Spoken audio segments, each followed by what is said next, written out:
So today I'm going to be talking about how to become a leader in your football team. Now I'll be honest, me personally, I was never really seen as like one of the leaders, because obviously I feel like when you're young, people associate like leadership with like, oh yeah, you're the captain, you shout, you tell people what to do, you give instructions, you do like the pre-game team talk and all of that. Whereas me, I was more on the quiet side. I was just more like, I just want to ball out, play football and go home. So I was never considered, I would say, one of the leaders. But obviously, as we've seen in professional football, you don't have to be the loudest, or just professional sports in general. You don't have to be the loudest player to be considered the leader. Like if you look at guys all across sport, normally a lot of the times the leader isn't necessarily the one giving the speeches, giving the halftime team talks, doing the getting everyone hyped. Normally, a lot of the times it's not usually like that. And plus, being a leader is not really just that. Being a leader could also just be the guy that everyone relies upon. Like when things are going bad, when you're having a tough game, people, or when you're just going into certain games in general, when people see you, they're like, all right, cool, he's in the starting lineup today, we're gonna be all right. That to me is another form of leadership. It's not just the giving the team talks, giving the speeches and all of that. It's more when your teammates know that you're playing, they get that sense of like safety. They're like, all right, cool, okay, cool, he's playing. Doesn't matter if you could be a centre back like Liverpool with Van Dijk. I know Van Dijk's the actual captain now, but even if he wasn't really like the vocal one, when you have a guy like Van Dijk at the back, it's like, all right, cool, we're good. Same with Arsenal with Saliba. Saliba's probably not the captain. He's probably not like the most vocal, but people look at Saliba and he's like, all right, cool. Saliba's playing, will be good. That's more like the silent leadership. You know, leadership doesn't always have to be loud. It's more just the silent leadership. It's like Man City with Rodri as well. When you know these guys, even if Rodri wasn't that vocal, people, his teammates like Bernardo Silva, Foden, all these guys, when they see him in the midfield, they're like, all right, cool, Rodri's here. And then when Rodri's gone, things just go kalas. Like you can see Man City are they're kind of crumbling right now without Rodri, and that's sort of leadership. Um, that's the leadership of Rodri there. Not necessarily doing all the talking, but just being that presence in there. That makes all your teammates just feel good, feel safe, feel like they're gonna win the game. So they'll be teaching you how to become a leader for your team and how to be that guy that everyone looks at and is like, all right, cool, we can rely on him.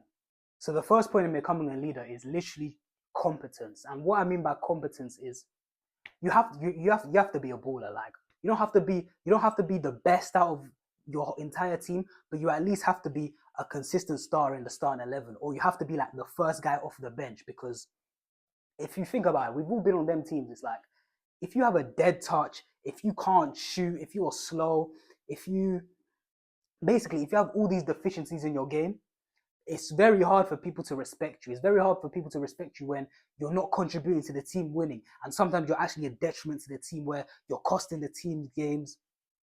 And you're basically just losing your team's games because of your deficiencies, because you don't have a first touch, because your positional awareness is bad, or because your passing is always off, or you don't release the ball at the right times. These type of things, all in all, if you want to be a leader, you just have to make sure you're competent in your footballing abilities. Just master the basics.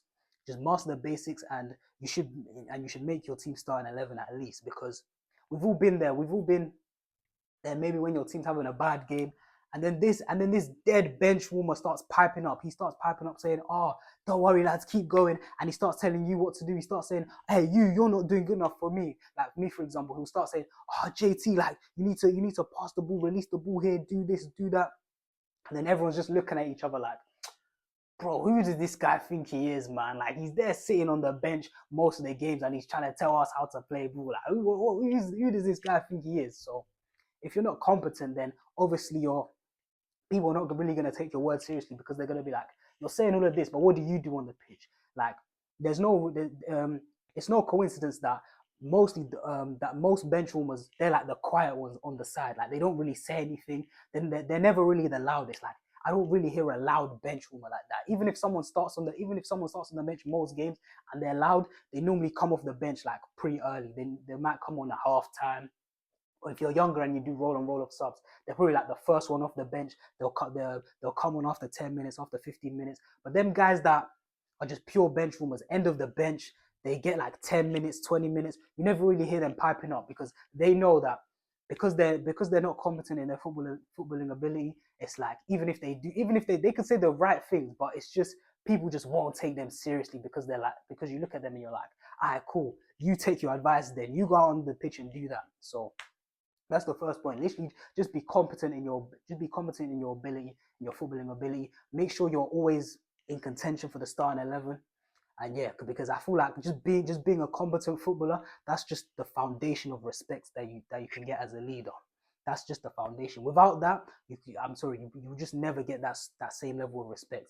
Even if you look at pro footballers, even if you look at the guys who don't start, let's say Zlatan, for example, he didn't start for AC Milan, but however, because obviously he was older, he was getting older, he had injuries. But however, he could do the team talk changes because he was Zlatan, because people knew what he was about. Even at 41, he could still produce moments, still produce goals, assists, and all of that. Like if Zlatan was just some dead player, he's just some dead journeyman, people would be looking at this guy like, who is that? But because it's Zlatan, when he gives those team talk, when he gave those AC Milan team talks, people sat down, they shut the hell up and they listened because it was Zlatan. Not because he was this amazing leader, he was, but not because of his amazing leadership skills. They sat down because at the end of the day, it's Zlatan. Like, you know what I'm saying? So that's the first point in being a leader. You have to have competent footballing ability just to get that foundational respect from your teammates. The next point in being a leader is not only holding other people accountable, but holding yourself accountable and taking responsibility. So I've mentioned this many times before, but take responsibility. If you make a mistake, don't bitch about it, don't complain about it. Don't start pointing the fingers at other people, because what type of leader starts pointing the finger saying that it's your fault? Nah, a leader just takes responsibility. They just say, yo, I messed up. I gave the ball away for that goal. My defensive positioning wasn't good, or maybe you missed a chance and people are like, oh, how did you not score that? You just tell them, yo, I missed it, I'll score the next one. You just do that and you just move on, because your teammates will respect you for this. And also, when you're the guy who takes responsibility for yourself, that gives you the license to sort of hold other people accountable. Because if you say, all right, cool, if anytime you mess up, you just say, all right, cool, I messed up, my bad, you now have the license to shout at other people for not doing their job, and you expect them to be like, all right, cool, that was my fault. But imagine you're the guy who, anytime something goes wrong, you blame other people. You blame this guy, you blame this guy. It's your coach's fault, it's the left back's fault, it's the striker's fault for not running onto the ball. And then you're out here trying to blame and then when other people make mistakes, you're trying to blame other people. It just doesn't work, because other people are gonna be looking at you like, whoa, wait a minute. Like, anytime you make a mistake, you blame others, and then you expect me to take accountability.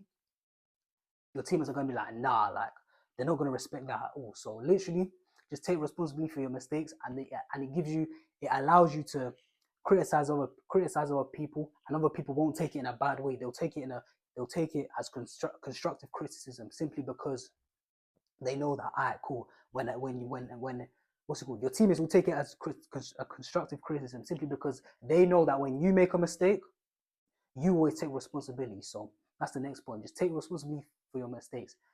And also, this also includes this section about taking responsibility. This also includes stepping up in big moments for your team. So putting your hand up all the time for a penalty shootout, for example, high pressure moments, being the guy to step up.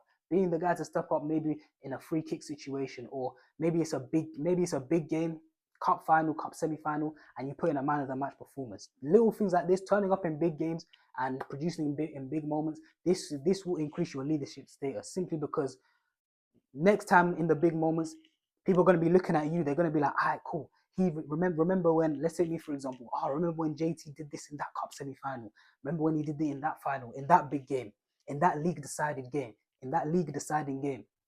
Now, if I've done all of that, if I have a history of doing all of that, now in every single game, people are basically going to follow my lead. People are going to be like, all right, cool, JT's on the pitch. We're going to be good.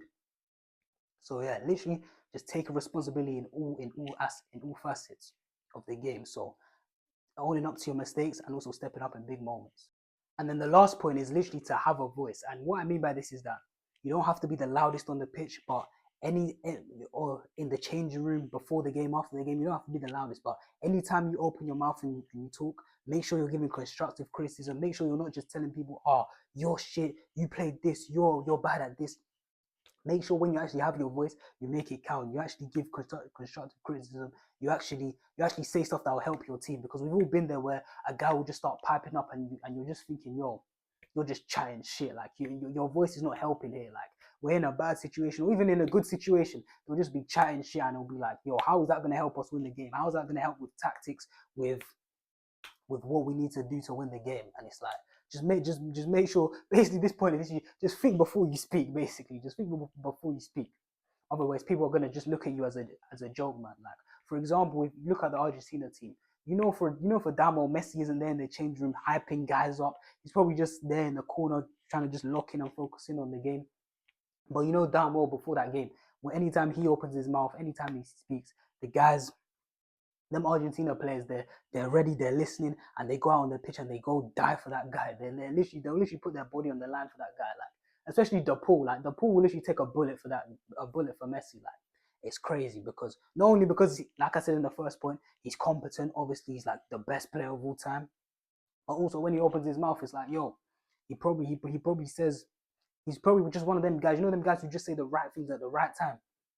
That's what you have to be. And like literally for this section, just think before you speak. Just analyze the situation, read the room, and just say what needs to be said so you can help your team win the game. So yeah, that's it for this vid. I hope you enjoyed. I've been JT, and I'm out.